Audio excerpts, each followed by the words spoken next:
So the question is, why are you in this audit committee meeting? Are you in a position to make decisions? And do you have what you'll need to make a decision?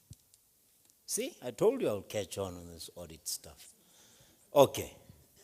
There was, La- sorry, last there was another question where they asked about when addressing something with, the chairman meets the company secretary, when the incoming chairman meets the company secretary.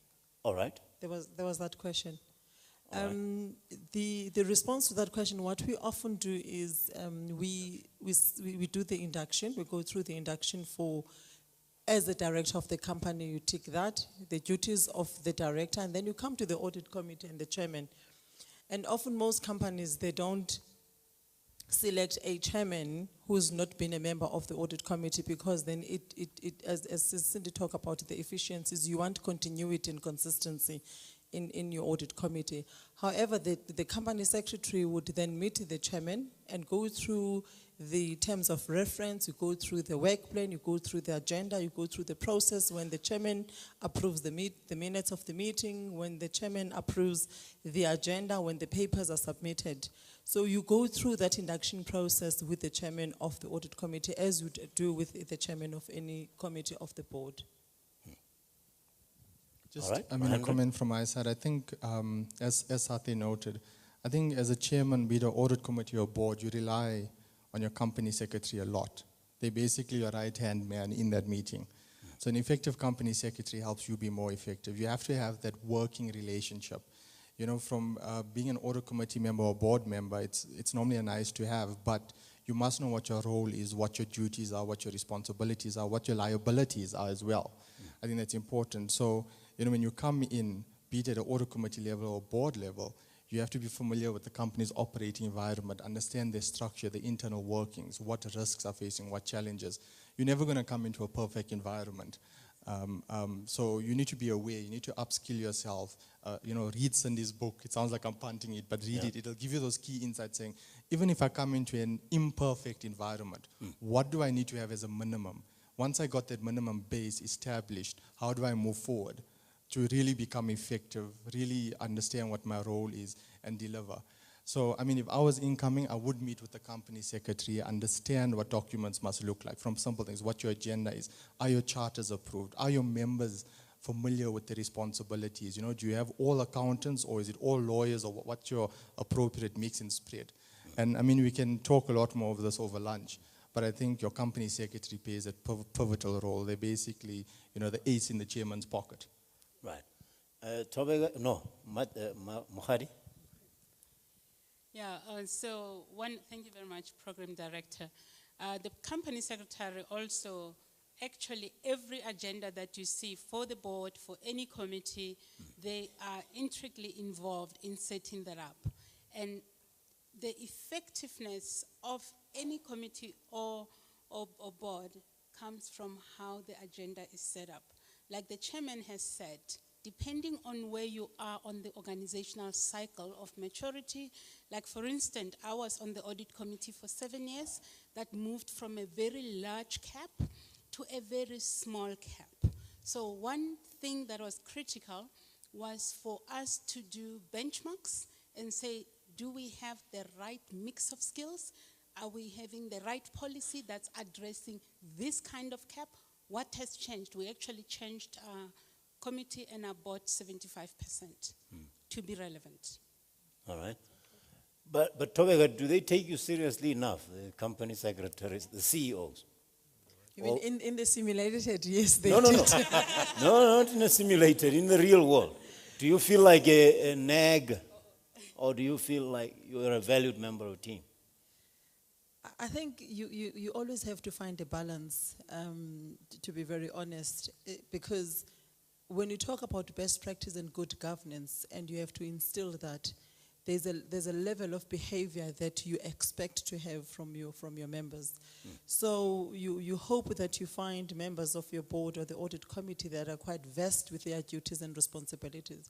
I always carry a stick with myself. I always say to them, do you know what are the liabilities of yourself when you serve in any board of any company? Right. You actually need me more than I need you. So you quickly shift that, and when you shift that, it becomes easier, because then they place reliance on you. then you have to be a very competent and experienced company secretary, Right. because then they're relying on you to make sure that they're being protected. And I wish to quote my chairman, Mr. Simon, always says to me, Tabaka, you know what, if we get into trouble, you are more in trouble than we are, because you need to make sure that we are out of trouble. And that's the role of the company secretary. It reflects how important and how vital that role is in any organization. All right. But is it necessary to have people who, because I see legal and financial people on audit committees, is there a gap there with regard to somebody who understands the operation, or you rely on the invitee called the CEO who sometimes shows up? When you look at what is the responsibility of a committee, you need to assess what skills does that committee require in order to fulfill its responsibility. Right. So you've got to have a variety of people in case, because the financial impact of your legal risks, you need a lawyer to tell you what are those risks. You also need an accountant to actually do a financial ratio analysis and tell you whether you are making money or you'll be making money. What are your forecasts? So you need a variety of skills. That's the part I can't argue with. But I'm saying if you are selling toys, I didn't hear anybody who knows about toys, toys business, yeah? Yes, it is a toy. How then do you know that the accountant is not spinning a lot of, because accountants can be creative too. Eh? Okay. Program Director, may I respond to Please. that? All right. Very creative, these bean counters. Yeah, we don't have to be technical experts in the business to understand the business. It's business acumen. For instance, I was on the board of the media company. Right. I made it my business to understand the value chain of the media company. I walked into the printers at midnight. I walked and understood what they're doing. I stood by the street and walked with the newspaper. Then I got an induction for all the board members to do the same. Right. Same with revenue services, may I say. We went to the large business. We went to the Roodepoort, Soweto, and understand how tax is collected. Okay. So that when we get the pretty PowerPoints, we can ask the stupid questions. Right. And challenge the audio and the video. I see. All right. I just thought the CEO might come in and say, no, you don't understand our business. It doesn't really work like that. And you know, oh, sorry, no, he knows the business. I don't. So you went to the tax dodgers as well. You hung out with the tax evaders and asked them how they do it. Okay. Let's take the other questions, please. The last batch of questions. There was a question back there. Can I do the queuing theory right here and get it?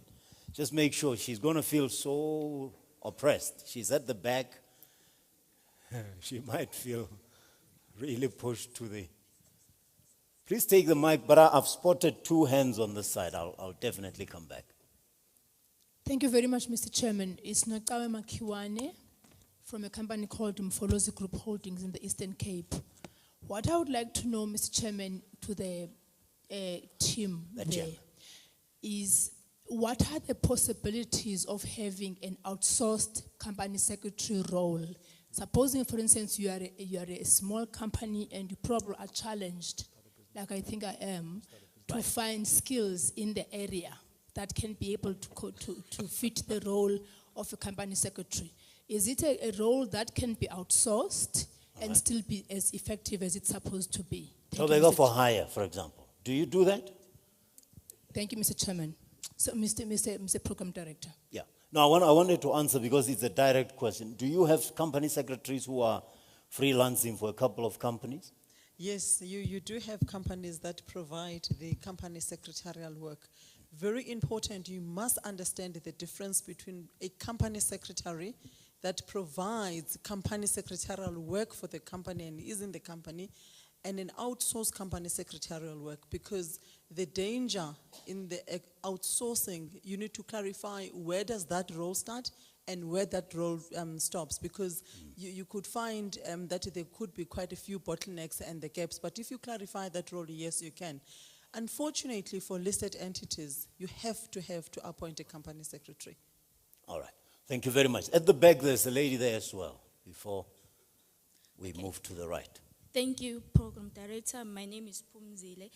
Thank you for the nice audit committee that you compiled, and it's raised a lot of debates with the CFO of the company organization that I work for. Okay. One of the questions that we argued about is that who should fulfill the responsibility of a company secretary in a municipality? And the second question was regarding the risk officer, who she reports to, because we don't have a risk officer in our organization, and he feels that I should fulfill those duties as an internal auditor. And another question was regarding the Whistleblowers Act. And as you see, have seen in the audit committee that is in front of us, it was the act, the policy was tabled by the company secretary, and he feels as if those duties should be fulfilled by the internal auditor. I'll request that you give clarity on those issues. I missed the second question, Pumzile. The Whistleblowers Act. No, that's before the a whistleblower. policy that was tabled by the company secretary. Okay. And Did everybody who get should the 3 questions? If she asks 3 questions, I'm going to ask you to answer them because I won't remember. I won't be able to audit your answers. All right. Now they are consulting. They're having a pre-meeting in committee before they answer. Okay. Yeah, Chief Risk. Mahendran, we come to you. We look to you, sir. I mean, we will leave the company secretary question and the policies to the company secretary. But I think the chief risk officer, who they should report to, it depends on the institution and the size. Some organizations, it's the CEO, because it's at that high level where you want it. Some organizations, the board might request you to report directly to the board chairperson. I think in each organization, you need to find out where exactly does this role fit and what's the level of accountability. In some public sector institutions, they have reported to the chief executive officer if they have one, or the chief accounting officer, or the accounting officer in a department, for instance, because it's at that high level, and risk is a big thing in the public sector. I personally do believe it should report to the CEO or the accounting officer, because at that level you take ultimate responsibility for almost everything in the business, whether it's finance, whether it's operations, and the risk is intricately linked to all those things. So you can't devolve it from anything else and say, it's finance, this is the CFO, so that person must report there or whatever. But that's my personal opinion on that. But in best practice, I think it's to the highest level in the institution. Yeah. On the company secretary role, Municipality. Okay, thank you for the question. The Companies Act is very clear what is the role of the company secretary, and it talks about that the company secretary has to be responsible for the rules and the regulations of the country. So when you draw a policy from a legislation, which is the whistleblowing policy, is coming from the Protect Disclosure Act and is also from the Companies Act, it's best practice that the policy is managed by the company secretary. The role of internal audit is to ensure that there are controls in place to manage the policy, and that management adheres to the policy, and that any breaches to the policy then are reported to the board or to the audit committee. So if you talk about the 3 lines of defense, the role of the internal audit is very clear that it is a 3rd line of defense. The first line of defense is management. The second line of defense is the CRO, the compliance, the company secretary role that fits in there, as well as the fact that the internal audit plays a 3rd line of defense because it gives independent, objective assurance on the processes of the organization and the controls. So as soon as you want to be an internal auditor that presents a policy, then you get conflicted because then first you must defend the policy with management, then you're going to have difficulty in managing the policy. Then thirdly, you're going to have a problem in ensuring that the policy is being implemented because then you're struggling the roles and therefore your role and responsibility becomes blurred and therefore you're not going to become an effective internal auditor. All right. For a municipality, who's the company secretary? Service delivery. Who is the company secretary at a municipality? Get the AG response. Or supposed to be? I wanted to say outsource, but Yeah. Hey, consultant. That's a good idea. There is a review on the consulting spend in the public sector, so let's wait for that. I think in a municipality, normally there are compliance officers, and they normally fulfill that function of company secretary. I know in some places they normally push it to the CFO or internal audit, but I think rightly what Tobeka has said about the role of the company secretary needs to be independent from those functions. They need to support your chairpersons of the various committees. So I think normally municipalities, they do have a compliance officer, and sometimes you'll see at these meetings, they challenge the CFOs and says, well, PFMS is this, but you haven't complied, or MFMS is this, you know, you've come short here. So I think in those municipalities, it is normally the compliance, and I think most municipalities should and do have a compliance officer because of the risks associated with complying with all the legislation in the public sector.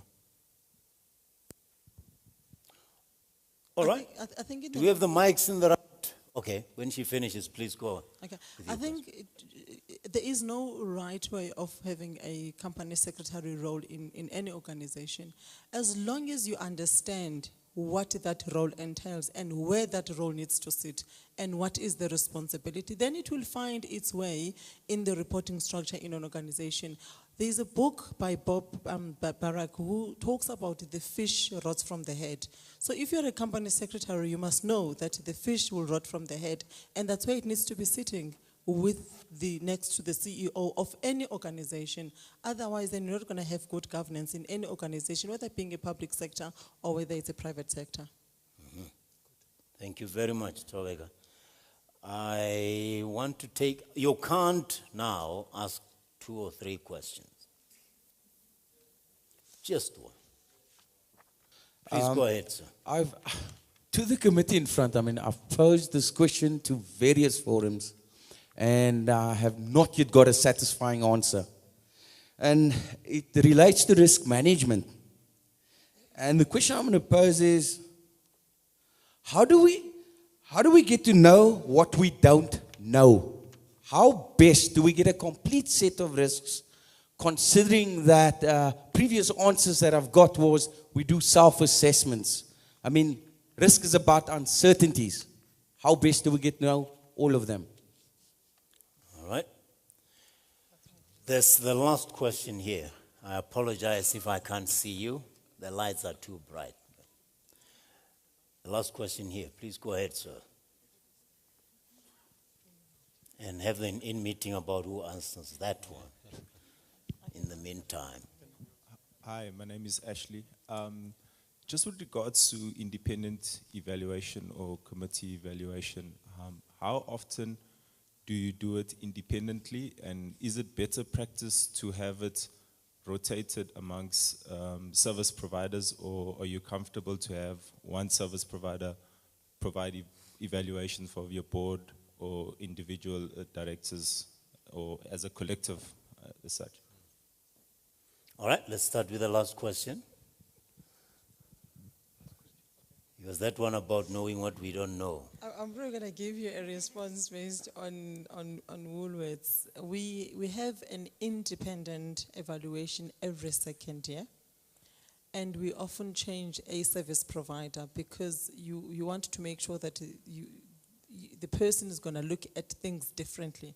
Because once you have the same service provider, you might find that they use the same format and the same approach and the same framework that they've used in the prior years. Whereas when you get a new independent evaluator, you get a different perspective. So it's often advisable to actually have an independent evaluator every second year.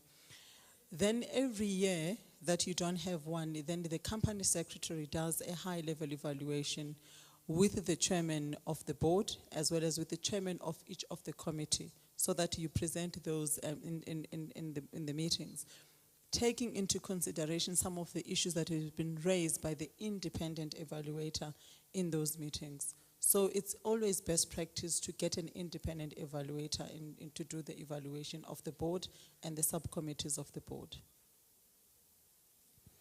All right. We had a quick in-committee, and it was decided Brian will answer that question. Yeah, Brian, I thought he was in a bad mood. He wants the CRO fired. He's not talking. I'm not talking. Yeah, I think your question where you say, how do you get a complete list of all the risk, is probably a question where the entity should be asking themselves, how do I identify the top risks that actually impact on my business? Because getting a complete list is probably a holy grail. You'll never get there. Because risks are ever evolving. I mean, there's always new events that happen within the business, and there's always new risks emerging. So it's a moving target. So I think what's key is an entity at least identifying its key risks, those risks that have a high impact on the business, and those are the ones that you need to keep an eye on. And you also need to ensure that you've got a process in place to ensure that all those risks that are small and that are becoming big risks for your entity, you've got systems in place that actually identify data that's making that risk more significant for your entity. So I think you should look at risk assessment from your risk assessment process and your risk management process from that perspective, highlighting the top. I think that's why you see even in our simulation, our absent chief risk officer was supposed to just deal with the top 10 risks. We were not looking at the whole universe. Oh, because the risk of thinking a risk is not a top 10, it's even a bigger risk, right? This is risk number 25. Oops. No, it's number 1. Maybe Karen? I can just add something there, is that I'm just reflecting on our own risk committee, and we monitor the top 10 risks, but we also look at the emerging risks. Because every quarter as an executive team, you go through your risk register, you look at the economic environment, you look at legislation, and you look at your emerging risks. But it's a culture that must be there right through the organization, and it must be driven by the CRO. All right. Oh, I also have a comment. It's also good to look at the industry risk. If I sit on the petroleum industry, it's also to look at the risks that are available, that are affecting maybe a Shell, a Sasol, and so forth. If I'm sitting at an audit committee or board for Boeing, I need to understand what risks are faced by Emirates or Qatar and so forth, because the risk would cut across industries. Thank you. all right. I think just to sum up on the risk question, I think it's important to note we have management, internal audit, and external audit in most instances. And most of the time, they do their own risk assessments as well. But I think from an audit committee perspective, and even from a board perspective, when you accept those appointments, you need to have an understanding of that entity, its industry, its operating environment. So even going down to the detail to see, the printing, where is the risk? What if this machine breaks down? Is this a risk for the institution? So from that perspective, independently, you can say, oh wait, you guys didn't think if this printing machine breaks down, you won't sell any newspapers, there may be a big going concern. Where's your, your backup plan for that? So you can provide that. So you'll never always be able to cover all your risks. But I think from an independence point of view, outside of management, audit committees and boards can pick that up and question management, question internal audit, question external audit, and say, I've seen this happening in this industry, or I've seen yesterday something's happened at one of your plants, for instance. Where is this on the risk register? How have you mitigated that? Mm-hmm. All right. She's Serena Menkes from Discovery Holdings. She's compliant. That's why I stood behind her. She doesn't bother. She knows her story. Brian Mungofa got a CRO fired from Nkonki. Karen Pepler, she's from Sasria. Dumimi Dupi, she's from Inkiabo Consulting. Tobega, Sishuba Masheho, she's from Woolworths. She's the company secretary who risks more than anybody else. Mohadi Machaba Abiodun from Ernst & Young. Ahmed, very quiet because IT doesn't make a lot of noise. Ahmed Pandol from Nkonki and Jacques de Villiers from Nkonki, the Alberton office. I think you should do like they do at the Opera House, where they stand and they take a standing ovation, because I think they did very well. They deserve a round of applause.